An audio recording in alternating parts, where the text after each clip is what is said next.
곳이 있다는 것, 또 그곳에서 또 예배를 준비하고 있는 사람들이 있고 함께 예배하도록 섬기는 사람이 있다는 것, 참 좋은 일입니다. 만약에 우리가 이곳에 없다면 우리는 아마 예배 처소를 찾기 위해서 온 세상을 돌아다니며 내가 예배할 곳을 여러분 그렇게 두드리고 다녀야 될 거예요. 그러나 오늘 이 시간 또 곳곳에서 교회가 있고 그곳에서 예배를 준비하며 섬기는 사람들이 있기 때문에 여러분 이 땅의 밴쿠버의 많은 청년들이 예배할 수 있는 거예요. 여러분 그거 복인 줄 믿으시기 바래요. 그리고 여러분들이 그렇게 누군가가 또 예배할 수 있도록 예배를 준비하고 그들을 섬길 수 있는 자리까지 저는 여러분들이 나아갔으면 좋겠어요. 이 밴쿠버 땅에서 여러분들이 그렇게 살았으면 좋겠습니다. 정말 섬기는 마음으로 또 많은 청년들과 이 땅의 많은 방황하는 이민자들을 하나님의 품으로 인도할 수 있는 복된 믿음의 청년들이 되시기를 축복합니다. 축복합니다, 여러분. 네, 그래요. 저는 영화를 매우 좋아해요. 영화를 좋아해서 봤던 영화를 또 보고 또 보고 또 보고 이렇게 해요. 저는 같은 영화를 자주 봐요. 그래서 아내가 그거 또 보냐고 이렇게 얘기하면 제가 뭐라고 얘기하게요? 이거 오늘 처음 보는 거야 이렇게. 어제도 봤고 그제도 봤지만 오늘은 그걸 제가 처음 보듯이 보고 있거든요, 늘. 근데 왜 제가 그 영화를 보면서 늘 이렇게 깊이 인상 깊게 보는 게 뭐냐면 정말 연기파 배우들의 모습이에요.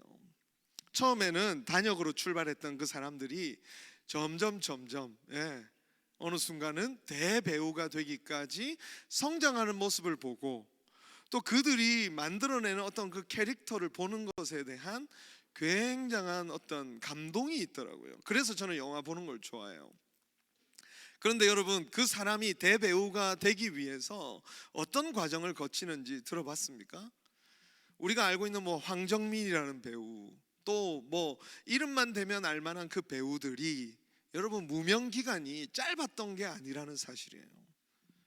짧게는 1년, 2년, 3년. 여러분 이게 우리는 말로 들어서 그냥 1년, 2년, 3년이지 여러분 1년 동안 일이 없이 내가 이 일을 꿈을 가지고 달려왔는데 이 일이 잘 되지 않을 때 1년을, 그런데 여러분 무려 한 10년을 그렇게 무명 생활을 한 배우들도 있다라는 거예요. 그리고 나서 그 뒤에 빛이 나기 시작하는 배우들이 있다라는 걸 보면 그걸 통해 배우는 게 있어요. 그 무명 시간, 어쩌면 아무것도 할 수 없고 이 일을 포기해야 되나 계속해야 되나 100번도 넘게 고민하는 그 시간이 결코 헛된 시간은 아니다. 얼마 전에 유퀴즈에 이 류승룡이라는 배우가 나와서 그도 그런 고민을 했다 그래요. 그만둘까? 정말 심각하게 고민했다는 거예요. 아무리 해도 안 되니까 그만둘까라고 했는데 어떤 감독이 그런 말을 했다 그러죠. 땅을 더 파라고. 더 파다 보면 진짜 맑은 물이 나온다고. 그때 그 사람이 조금 더 파야 되겠다. 어쩌면 아무런 소망이 없이 기대감 없이 그 시간을 지나가야 되는 때지만 그 시간이 필요하다라고 느꼈던 거죠. 저는 기독교 신앙이 바로 그런 부분들을 너무나도 분명하게 우리에게 설명해 준다라고 생각합니다. 여러분 기독교 신앙을 이렇게 가지고 예수를 믿게 되면 모든 일이 한 번에 풀려지지 않는다는 것을 여러분 아마 다 발견하셨을 거예요. 저도 예수를 25살에 믿고 정말 극도로 어려운 경제적 상황 속에서 예수님을 믿게 되었는데 너무 좋았어요, 예수님 믿고. 그런데 또 한 가지 계속 그 믿음을 가지고 살아가면서 씨름해야 될 문제가 뭐였냐면 경제적 문제였어요. 여전히 바로 해결되지 않는다는 거죠. 못생겼던 얼굴이 갑자기 예뻐집니까 여러분? 갑자기 많던 점이 빠집니까? 죽은 깨가 갑자기 사라집니까? 그렇지 않습니다 여러분. 기독교 신앙은 그렇지 않는 거예요. 저는 요새 기도하면서 어떤 기도가 자꾸 되냐면 제대로 살고 싶다, 제대로 한번 살아보고 싶다. 이 인생 정말 제대로 살고 싶다. 인간답게, 사람답게. 그냥 뭔가 많이 얻고 많이 누리는 삶이 아니라 제대로 살고 싶다. 그런 저는 요새 마음에 고백 있어요. 사람다움이 묻어나는 아름다운 삶을 한번 살아보고 싶다. 그런 고백들이 자꾸 나옵니다. 여러분은 어떠세요? 여러분 어떤 인생을 살고 싶으세요? 기독교 신앙은 우리가 오늘 교회에 나온다는 것, 예수 그리스도를 주로 고백한다는 것은 천국 가는 방법을 여러분에게 가르쳐 주는 것이 아닙니다. 여러분들이 죽음 이후에 천국에 갈 수 있도록 어떻게 하면 갈 수 있는지 그 방법을 여러분에게 가르쳐 주는 곳이 아닙니다. 교회는 그 천국 가는 티켓을 받은 사람들이 모여서 그 티켓을 잘 있나 잘 안 있나 주머니에서 이렇게 꺼내보고 내 티켓이 잘 있네, 그렇게 하는 곳이 아니에요. 내 티켓이 잘 있는지, 혹시 이름이 지워지진 않았는지, 그거 점검하면서 서로 살아가는 곳이 아니라, 어쩌면 진짜 우리가 이 세상 속에서 제대로 된 인생을 살아가도록 가르쳐 주는 것이 저는 기독교 신앙이라고 생각해요. 정말 제대로 된 인생을 살고 싶다면 여러분 예수의 가르침을 따라가야 하는데, 오늘 본문에서는 예수님께서 이상한 가르침을 주세요. 무엇입니까? 자신의 고난과 죽음과 그리고 부활에 대해서 가르친다라는 것입니다. 제대로 살고 싶은데 주님께서 가르쳐 주시는 첫 번째 장애물이 우리에게는 뭐예요? 예수님의 고난, 죽음이라는 것. 우리가 인생을 살아가면서 예수 믿고 모든 것이 잘 되는 것을 우리에게 가르쳐 주신 것이 아니라, 어쩌면 우리가 예수 믿고도 여전히 우리의 삶에 고난이 있다는 걸 가르쳐 주는 거예요. 여전히 우리의 삶이 또 문제들 투성이를 걸어가야 된다는 사실을 가르쳐 주고 있는 것이죠. 왜냐하면 여러분, 우리가 그 고난과 죽음과 부활에 대하여 바로 이해하기 시작해야 거기가 진짜 제대로 된 인생을 살아가는 곳이기 때문에, 주님은 여러분에게 어떻게 살아야 될지를, 여러분이 학교에서 잘하려면 어떻게 해야 돼, 여러분들이 직장에서 잘 살아가려면 어떻게 해야 돼, 여러분들이 이민자로 이 땅에서 영주권을 받고 시민권을 받고 제대로 집을 사고 살아가려면 이렇게 해야 돼, 그 방법들을 나열하며 가르쳐 주는 것이 아니라, 제자들이 예수님을 따라가고 있는데 죽음과 고난을 거듭 가르쳐 주고 있다는 거죠. 아무리 열정이 뛰어나고 아무리 실력이 뛰어나고 아무리 여러분 모든 것이 다 갖추어진다 할지라도 그리스도의 죽음과 그 부활, 그 고난에 대한 지혜와 지식에 들어가지 못한다면 진짜 인생을 제대로 살 수 없고 하나님의 나라의 일을 누릴 수 없기 때문입니다. 사랑하는 여러분, 여러분이 정말 하나님 앞으로 더 나아가기 원한다면, 정말 하나님 안에서 여러분들이 이 땅 가운데 제대로 된 인생을 살고 싶다면 오늘 예수님의 가르침을 먼저 배워야 돼요. 고난과 죽음에 대하여 바른 진리에 도달하기를 꿈꾸시기 바랍니다. 내가 먼저 이 땅에서 어떻게 잘 살 수 있을까, 정말 그것을 찾아 온 곳에 기웃기웃거리기 전에 오늘 주님께서 제자들에게 또한 우리에게 먼저 이 땅 가운데서 배워야 될 것이 있다면 그리스도의 죽음과 부활이라는 것이죠. 예수님은 다른 것에 몰두하고 있는, 다른 것에 마음을 두고 있는 제자들의 마음을 찔러 들어오시는 것입니다. 오늘 본문의 33절 34절 말씀 같이 한번 읽어보겠습니다. 시작. 가버나움에 이르러 집에 계실새 제자들에게 물으시되 너희가 길에서 서로 토론한 것이 무엇이냐 하시되 그들이 잠잠하니 이는 길에서 서로 누가 크냐 하고 쟁론하였습니다. 이 예수님은 지금 예루살렘으로 가며 십자가의 길을 가고 있는데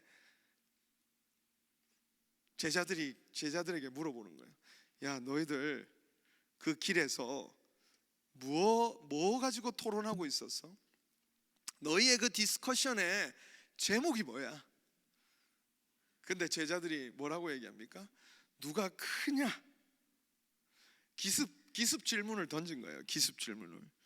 우리가 이 세상에서 정말 제대로 알아야 될 것들이 아니라 다른 것들을 쫓아 분주히 방황하고 있을 때, 여러분 주님은 우리에게 물어오시는 거예요. 너 지금 무슨 생각하고 있는 거니? 너 지금 무슨 생각하고 있는 거야? 그렇게 물어 들어오실 때, 저도 목사로 살아갈 때 늘 그런 질문 앞에 서는 거예요. 기도하러, 또 밥을 먹기 위해서 잠깐 식기도를 하는 그 마음에 주님께서는 제 마음을 쿡 찔러 들어오시는 거예요. 너가 지금 무엇을 추구하고 따라가고 있니? 목사로 살아가면서 설교 잘하고 싶잖아요. 제가 늘 씨름하던 게, 이렇게 젊은 날에, 지금도 젊습니다. 지금 저 그렇게 나이 안 많아요, 여러분. 예, 제가 액면가는 좀 많아 보여도 그렇게 많지 않아요. 제가 이렇게 전도사 시절에 설교 너무 잘하고 싶잖아요. 그 막 30대 초반에 그 파릇파릇한 전도사 얼마나 설교 잘하고 싶겠어요. 그 설교를 한번 죽쓸 때가 있어요. 여러분, 죽쓴다는 표현 압니까? 설교를 한번 망칠 때가 있어요. 그러면 며칠을 이렇게 잠을 못 자는 거예요. 근데 주님께서 저에게 콕 찔러 들어오시는 거예요. 너 설교 그렇게 잘하고 싶니? 왜 잘하고 싶은 거야? 순간 뜨끔한 거예요. 왜 잘하고 싶지? 들어보니까, 생각해보니까 설교 잘한다는 소리를 듣고 싶은 거지. 우리는 주님의 길을 따라가며 우리가 정말 하나님 앞에서 붙들어야 될 진리에 도달하는 것보다 우리가 그 순간에 가지고 있는 다른 생각들로 우리의 마음이 분주히 움직일 때 주님은 우리를 따라 들어오는 거예요. 그리고 나서 그 주에 강의를 듣는데 어떤 교수님이 이런 말씀을 가르쳐 주시더라고요. 야구 선수들이 맨날 홈런 치는 거 봤어? 가끔 번트도 치고 가끔 휘두르다가 잘못 이게 파울이 되기도 하고 몸에 맞는 볼을 맞기도 하고 사타수 무안타로 그냥 한 번도, 그때는 이 배트에 공을 못 맞출 때도 있다. 맨날 홈런 치는 게 홈런 타자가 아니다. 제 마음에 맨날 홈런 치고 싶은 마음, 그게 있었던 거죠. 그러면서 하나님께서 이 길에서 내가 설교자로서 추구해야 될 그 마음들을 가르쳐 주셨던 때가 기억이 났습니다. 여러분, 예수 믿는 것, 제자들의 마음 속에는 무엇으로 각인이 되어 있는 것 같아요? 뭔가 모든 일이 술술 잘 되는 것, 세상에서 높은 지위에 오르는 것, 예수 믿으면 그렇게 되는 것, 고민과 아픔이 잘 해결되는 것, 그런 것으로 예수 믿는다는 것에 대한 생각을 갖고 있는데, 주님께서는 오히려 그 가운데서 십자가에서의 고난과 죽음을 가르쳐 주시는 것입니다. 그리고 반드시 배워야 될 것이 있는데, 그 고난과 죽음 뒤에는 부활이 있다라는 것, 다른 그 어떤 무엇도 아니라 먼저 배워야 될 것, 그리고 거듭 배워야 될 것이 있다면 십자가에서의 고난과 죽음, 그리고 그 뒤에 부활의 영광이라는 것입니다.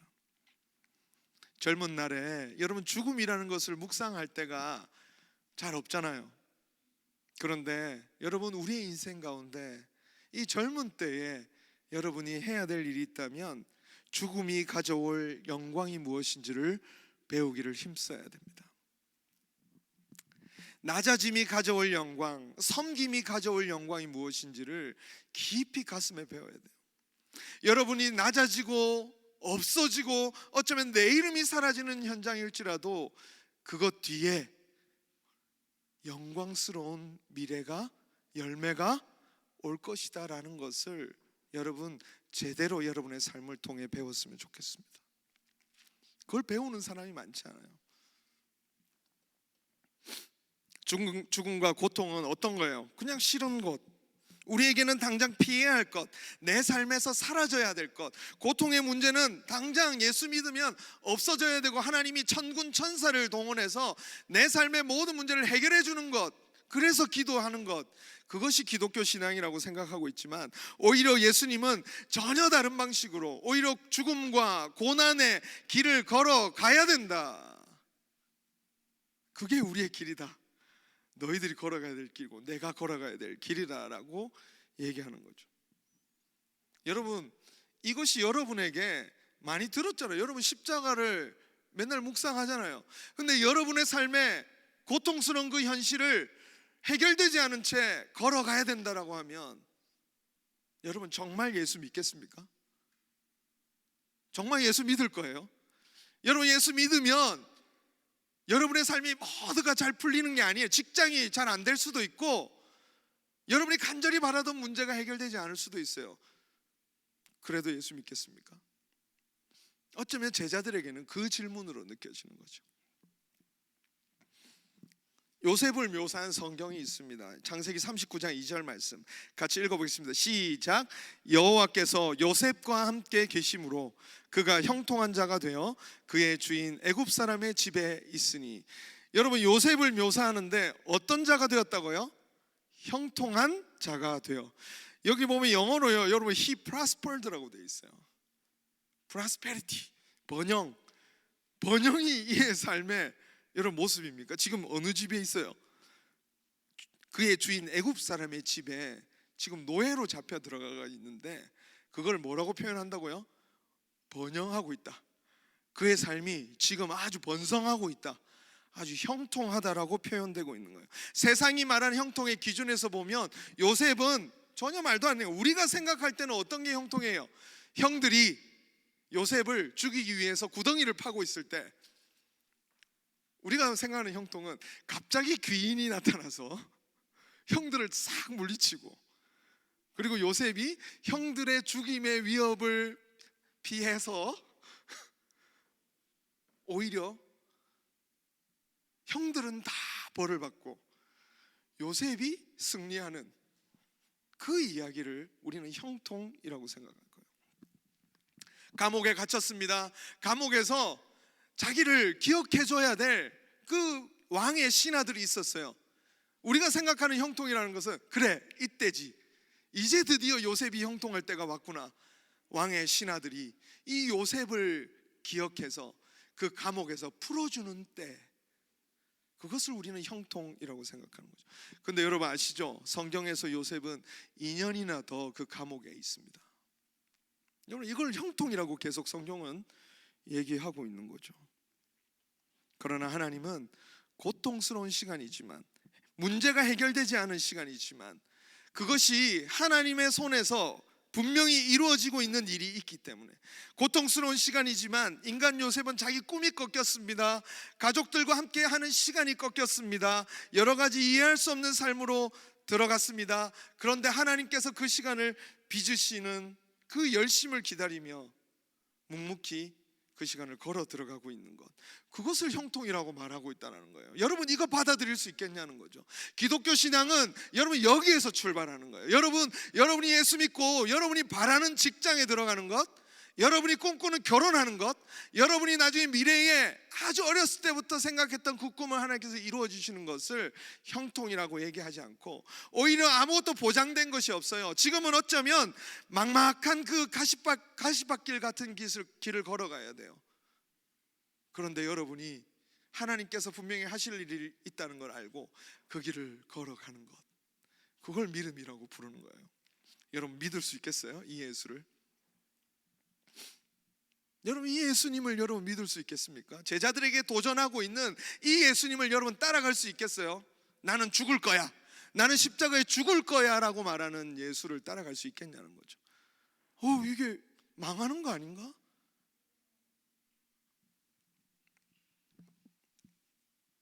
사랑하는 여러분, 우리가 그리스도 예수를, 그래서 이게 많이 안 따라올 수도 있어요.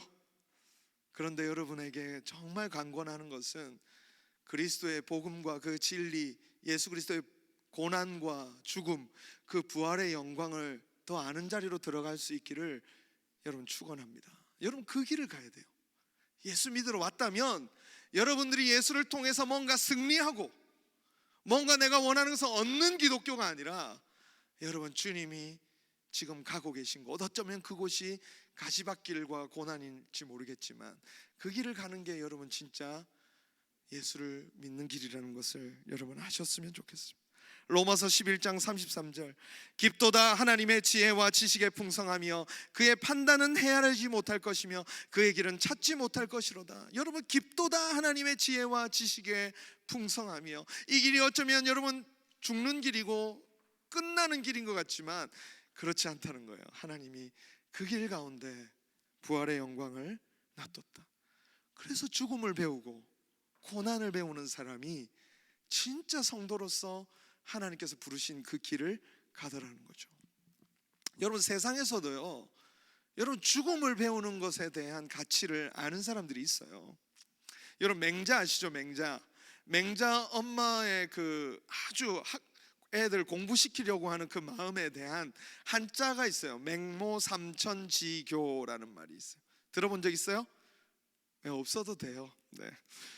있을 거라고 기대는 크게 하지 않았습니다. 여러분, 맹모삼천지교가 뭐냐면 맹자 어머니가 아이 공부를 위해서 3번 이사를 다녔다는 거예요. 3번을 이사를 다녔어요.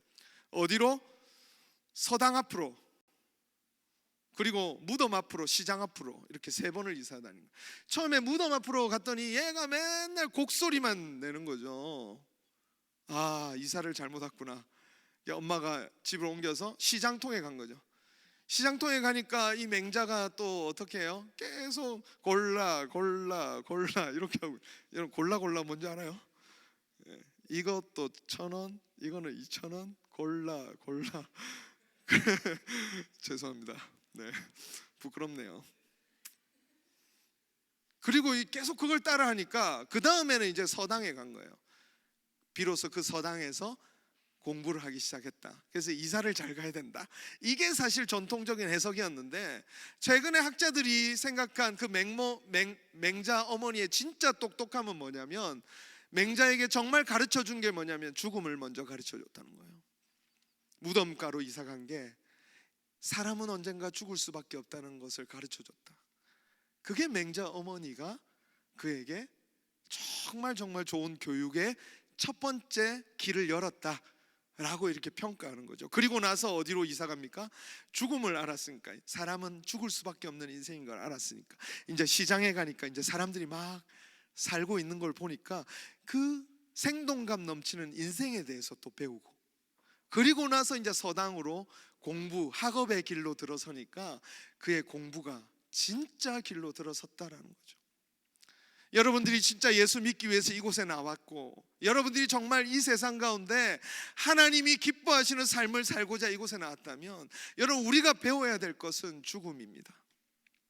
고난이에요. 우리의 삶에 지금 찾아 들어온 그 고난과 어쩌면 죽음과 비슷한 그 냄새들, 죽음의 냄새가 나는 그 현장들 속에서 여러분, 그것을 묵상하고 배우는 일이에요. 이것이 과연 하나님께서 어떠한 일로서 내 삶에 가져다 주실 그 씨앗들일까? 그것을 배우는 시간이 바로 이 시간이어야 한다는 것입니다. 청년의 때 얼마나 고생스러운 일이 많아요. 저도 다 겪어봤어요. 여러분, 이렇게 캐나다 와서 이민자로는 안 겪어봤지만 한국에서, 여러분, 한국을 어떻게 불리는지 알죠?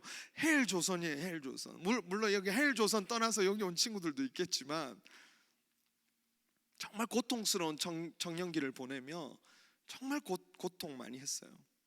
근데 그 시간이 저를 정말 성장시켰고, 그 시간을 묵묵히 버텨낸 덕분에 지금 하나님의 말씀을 더 이해할 수 있는 자리로 들어섰다. 저는 강력하게 여러분들에게 그렇게 말씀드릴 수 있습니다. 저는 그 죽음의 시간 같은 것들, 정말 고통스러운 그 어쩌면 어두움의 냄새가 가득한 그 현장이었지만 그 시간을 견뎌내고 묵상하고 이겨냈기 때문에 오늘 저는 하나님 앞에서 한 걸음 더 성장할 수 있었다 말할 수 있습니다. 여러분, 하나님은 우리에게 놀라운 사명을 주세요. 그런데 그것만큼이나 여러분의 삶에 고난과 고통스러운 순간들도 많이 주실 겁니다. 그걸 배우게 하실 거예요. 그래서 배움이라는 것, 삶이라는 것을 정말 제대로 마주하고 싶다면, 여러분, 우리는 이 죽음과 고통의 문제를 그냥 넘어가지 않을 수는 없습니다. 반드시 통과해야 될 인생의 가장 중요한 원리라고 말씀드리고 싶습니다. 낮아짐, 타인을 위한 죽음, 또 섬김이라는 것까지, 우리는 왜 우리가 이렇게 살아야 되나라고 하는 많은 질문들 앞에 서게 될 텐데, 우리는 그 뒤에 뭘 배우는 거죠? 이제 부활을 배우기 시작하는 거예요. 부활로 넘어가는 겁니다. 죽음과 고난을 배우면 그 뒤에 부활을 배우기 시작하는 거예요. 부르심에 대해서 아내와 같이 얘기하면서 그런 생각을 해봤어요. 만약에 부르심이 여기라면 영주권을 받지 못해도 계속 그냥 워킹 비자를 계속 연장해 가면서 있더라도 이곳에 있어야 되는 거 아닐까? 굉장히 생각만 해도 비참하잖아요, 여러분. 그렇게 영주권을 받기 힘들어. 우리는 어떻게 기도하냐면, 주님 영주권이 나오면 내가 여기 있고요, 영주권이 안 나오면 저는 돌아가겠습니다. 이런 기도를 한다고요. 근데 어쩌면 아내와 얘기하는데 정말 믿음이라는 것이 그런 차원의 문제가 아니지 않을까? 정말 믿음이라는 것은 하나님께서 나를 여기 부르신 것이 확실하다면 때때로는 진짜 평생에 걸쳐서 비자를 연장해가면서 영주권으로 나아가지 못하고 시민권은 뭐 꿈도 꿀 수 없는 그 현실일지라도 그 시간들을, 왜? 나를 부르신 것이 그거니까.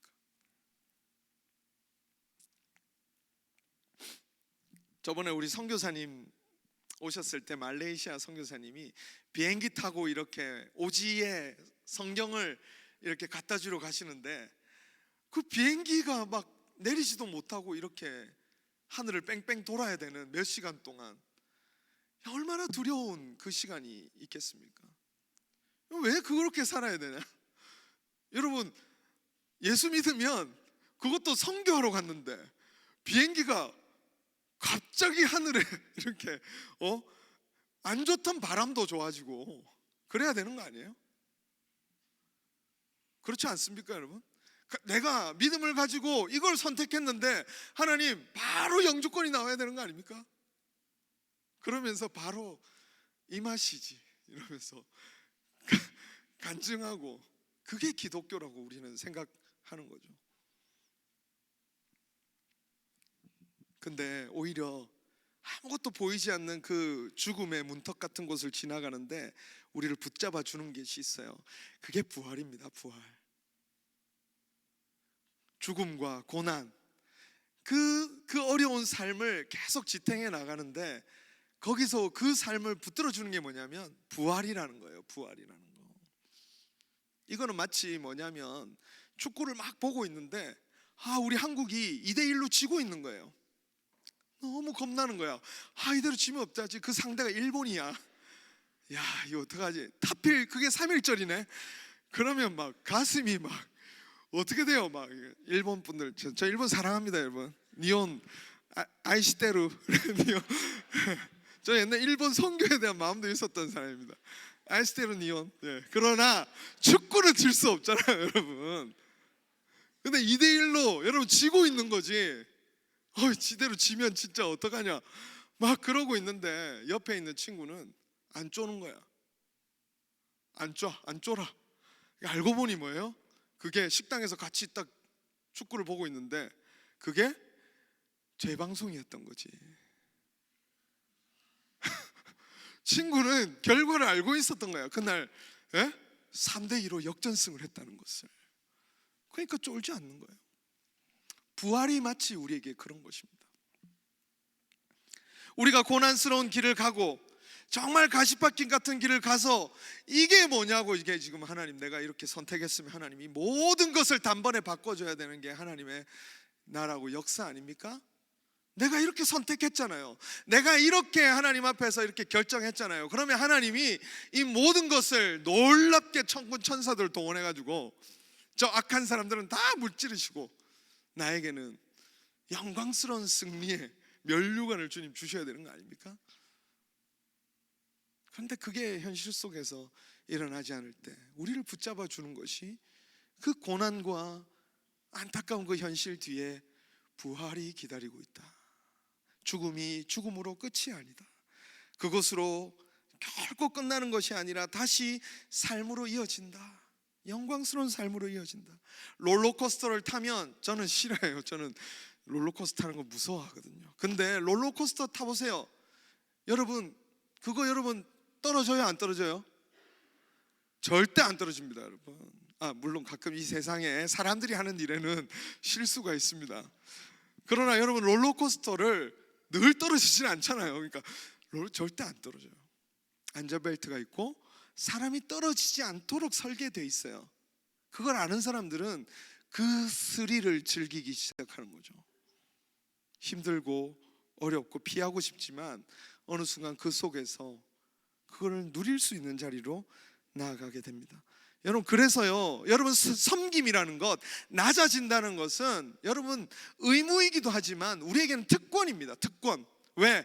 이 부활의 영광을 아는 사람들, 이 고생스러운 현실을 지나가야 되고, 어쩌면 내가 왜 이 일을 하면서 여기 있어야 되나, 그거에 대한 답을 다 알지 못하지만 분명히 이 섬김과 낮아짐과 나의 죽음, 고난과 슬픔과 고통이라는 것이 결국에 아름다운 열매로 하나님께서 맺으실 거라는 것을 아는 거죠.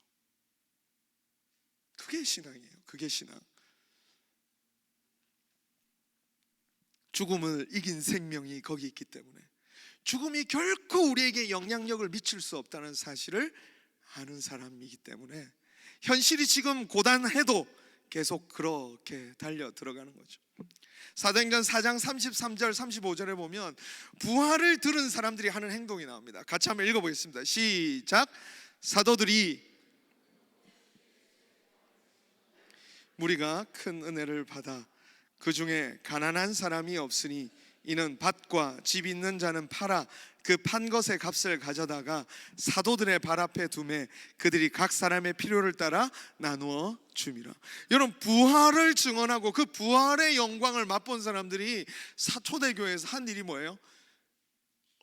자기가 얻고자 달려가던 삶을 멈추고, 왜냐하면 이미 다 얻었으니까, 부활의 권능이 내게 약속하는 거야 뭔지를 배우고 알았으니까 이제 내가 그것을 내어놓기 시작하는, 내가 움켜쥐려고 하던 것들을 내어놓을 수 있는 사람으로 된 것인 것이죠. 여러분, 진짜 능력이 바로 그거예요. 그래서 예수님이 진짜 능력은 귀신을 물리치신 것, 많은 사람들을 먹이신 것, 그게 아니라 예수님의 진짜 능력은 뭐냐면 버리신 겁니다. 버리신 거예요. 그게 능력이에요. 왜? 이 세상을 들여다보십시오. 자기가 가진 것을 버리는 사람이 없습니다. 누가 버려요? 더 움켜쥐려고 하지. 여러분, 사자는 배부르면 사냥하지 않아요. 근데 사람은 배가 불러도 더 채워 넣으려고 하는 거죠. 그래서 진짜 능력은 이 시대, 이 자본주의, 물질주의 시대에 진짜 능력이 뭔지 아세요? 나눔이에요. 내 것을 나눠주는 게 진짜 능력이 있는 거예요. 더 얻는 것을 우리는 능력이라고 생각하죠. 아니에요. 여러분, 착각하지 마세요. 오히려 버릴 수 있는가, 내가 그것을 나눌 수 있는가, 그곳에서 하나님의 나라가 임하기 시작하는 거예요. 여러분, 왜 여러분이 집착하는가, 뭔가 얻고자 집착하는가 생각해 보세요. 여러분의 속이 공허해서 그래요. 영혼이 공허하니까 자꾸 뭔가로 채우려고 하는 거죠. 자꾸 뭔가 집착해요. 그것이 내게 있으면 내 삶이 괜찮아질 텐데 하면서 계속 채워 넣으려고 하는 거예요. 어제 저희 둘째가 배탈이 나고 속이 안 좋아서 계속 토를 하는 거예요. 밤에 새벽 2시에. 물론 저는 매정한 아빠는 잤습니다. 근데 우리 엄마가 그 아이를 돌보더라고요. 근데 엄마가 얘기해 주는데 애가 이렇게 그냥 화장실에 앉았다가 이렇게 너무 이렇게 배탈이 나니까 설사가 조금 나왔나 봐요. 팬티에 묻었는데 그걸 혼자 씻고 있더라는 거예요. 밤에. 얼마나 가련해. 혼자 그걸 씻고 있다는 거예요. 도저히 씻다가 안 지워지니까 그제서야 엄마를 깨운 거죠. 안타깝죠. 어쩌면 우리가 이 세상 속에서 우리가 어쩌면 우리의 삶에 무언가를 해결하고 우리의 삶에 이 묻은 것들을 없애보려고 다른 것들을 계속 제일 편한 길을 선택하시기 바랍니다. 부활 안에 하나님이 주시는 그 약속 안에 여러분들이 얻고자 하는 그 마음의 깊은 곳에 있는 그 골, 여러분의 소망, 목표, 목적, 진짜 것이 하나님께 있는 거예요. 근데 그 길을 갈 때는 고난과 죽음이 있을 수도 있다. 어쩌면 반짝반짝하지 않은 길을 거쳐야 된다. 이거를 지금 제자들에게 얘기해 주고 있는 것입니다. 여러분 예수 믿을래요? 안 믿을 거야? 설교를 다시 시작하도록 하겠습니다. 처음부터. 갑자기 믿고 싶어지죠, 여러분. 여러분, 우리의 길이 때로는 모든 것이 허락되지 않는 길일 겁니다. 그러나 그 길 끝에 분명히 하나님께서 약속하고 있는 것이 있어요. 어제 삭개오에 대해서 교사대학 때 잠깐 생각해 볼 수 있는 시간이 있었습니다. 그가 돈에 왜 집착할 수밖에 없었을까? 그가 가진 아픔, 슬픔, 자괴감, 괴로움, 어쩌면 외로움, 어쩌면 떳떳하고 싶은 마음, 그것이 왜였을까? 정말 채워지지 않는 자기의 영혼에 있는 것들을 어떻게든 채워보려고 막 분주히 다녔던 거죠. 근데 예수님을 만나고 그는 이렇게 얘기합니다. 내 소유의 절반을 가난한 사람들에게 주겠습니다. 왜? 예수를 얻으니까 그의 영혼이 꽉 차는 거예요. 예수를 얻고 예수를 만나니까 그 영혼이 꽉 차는 거예요. 아, 내 영혼에 이 빈 공간이 예수님의 자리였구나. 다른 어떤 것이 아니라 예수님의 자리였구나. 그것을 삭개오가 결국에 깨닫게 된 것입니다. 여러분의 그 빈 공간, 예수님의 자리예요. 예수님이 걸어가신 길을 같이 걸어가는 겁니다. 그러면 여러분의 영혼에 충만함을 느낄 거예요. 아, 나의 존재가 정말 이렇게 영광스러운 삶이구나. 더 채우지 않아도 되는, 더 갖다 끌어모으지 않아도 되는 그 삶으로 들어가게 될 거예요. 어린아이를 주님 앞에 데려와서 주님이 이 어린아이를 영접하는 자가 나를 영접하라고 하는 자라고 한 것은 아무런 가치 없는 인생이 그 시대의 어린아이였어요. 뭐 하겠어요? 어린아이는 그 시대 때 노동력으로도 쓰지 못하고 그 어떤 것에도 쓰지 못하는 존재였어요. 그러나 그 어린아이를 영접할 수 있다는 건 뭐예요? 꽉 찬 사람들인 거예요. 내가 채워져 있기 때문에 무가치한 사람들을 돌볼 수 있게 되는 거예요. 사랑하는 여러분, 여러분에게 채우시려는 그 주님을 만날 수 있기를 바라고, 어쩌면 우리가 걸어가는 이 길이 내가 생각하는 길과 다를지라도 그 길이 주님 안에 있기 때문에 형통이라 불릴 수 있는 그 길이라는 사실을 기억하며, 여러분 진짜 예수 믿는 길로 가십시오. 이왕 믿으러 왔다면 진짜 예수 믿는 길로 들어가서 하나님의 영광을 맛볼 수 있는 저와 여러분 될 수 있기를 주님의 이름으로 축원합니다. 같이 기도하겠습니다. 우리